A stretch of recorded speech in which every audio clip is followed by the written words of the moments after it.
C'est ça le principe du système. Tu ne peux pas changer ton environnement, mais tu peux changer ta façon de t'adapter. Accepter d'aller lentement, c'est un luxe et c'est un privilège aujourd'hui. Tout va vite. Et on s'est habitué à ce que tout aille vite, sauf que pour notre corps, ça répond pas du tout aux mêmes règles. Aujourd'hui, vous appuyez sur un bouton, vous avez une demande.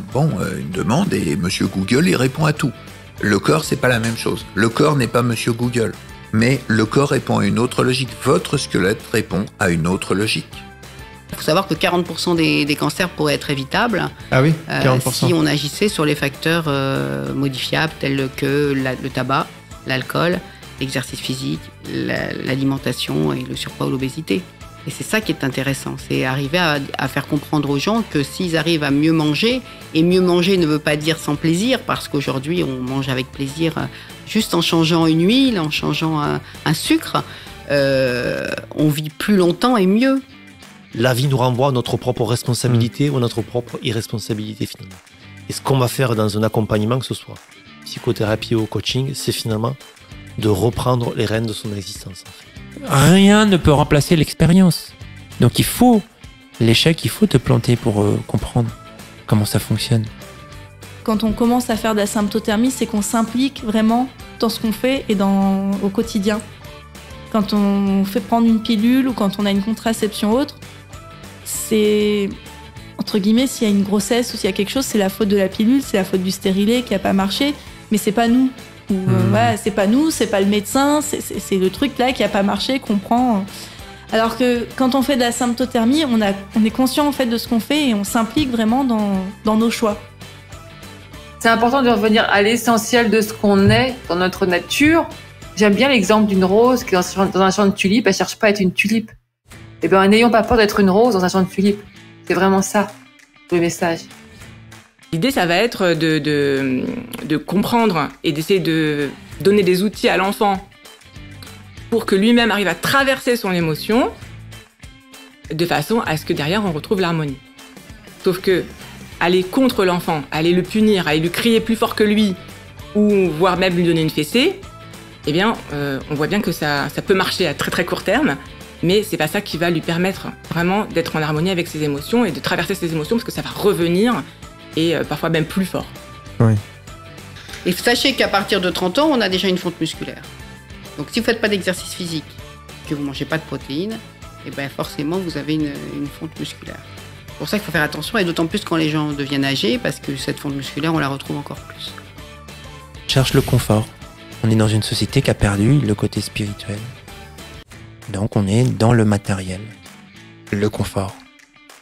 Le principe, c'est que les douleurs, ce sont des tensions, ce sont des nœuds, et que si on arrive à la fois à relâcher, on arrive à retrouver de la mobilité. Si on retrouve de la mobilité, cette mobilité va s'additionner à d'autres mobilités sur la chaîne du mouvement.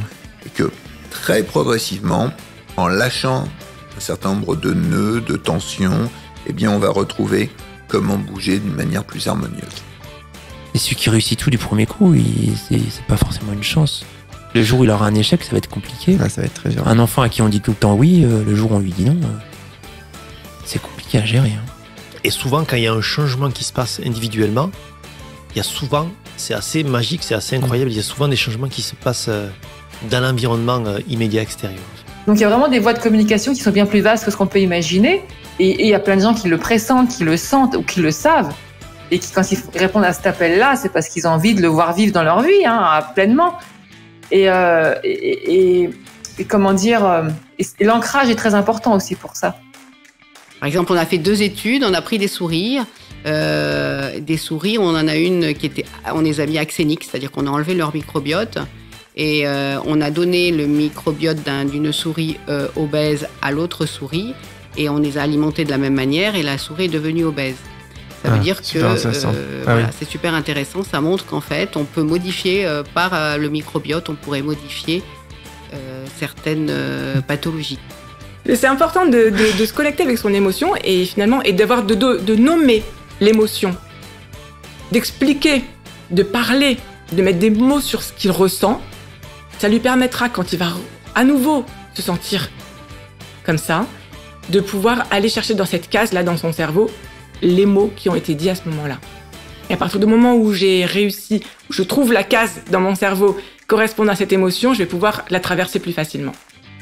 Qu'est-ce que ça me fait? T'as dit, j'ai fait un truc de mal. Tu vois? Et ça, c'est dingue. T'imagines un peu un petit enfant qui apprend à faire de la peinture, et il a un pinceau, et au lieu de le remettre bien dans le verre, il fait tomber le verre. Pour apprendre, il a besoin de faire tomber le verre plusieurs fois, tu vois. Mais la maîtresse, elle lui dit, oh, c'est pas bien ce que t'as fait. Ben, il pense qu'il a fait un truc de mal, alors qu'il était juste en apprentissage. Donc le réflexe, c'est, oh, quand je fais ça, je fais un truc de mal. Qu'est-ce que j'ai fait de mal? Tu vois, c'est un programme qui peut être en place, tu vois. L'opportunité, c'est de se déployer dans qui je suis dans ma dimension lumineuse. Et si je suis connecté à ma dimension lumineuse, en fait, pour moi, mon élan de contribution, il est écologique, il est positif, il n'est pas négatif. Je crois vraiment à ça, en tout cas, c'est ce que j'observe.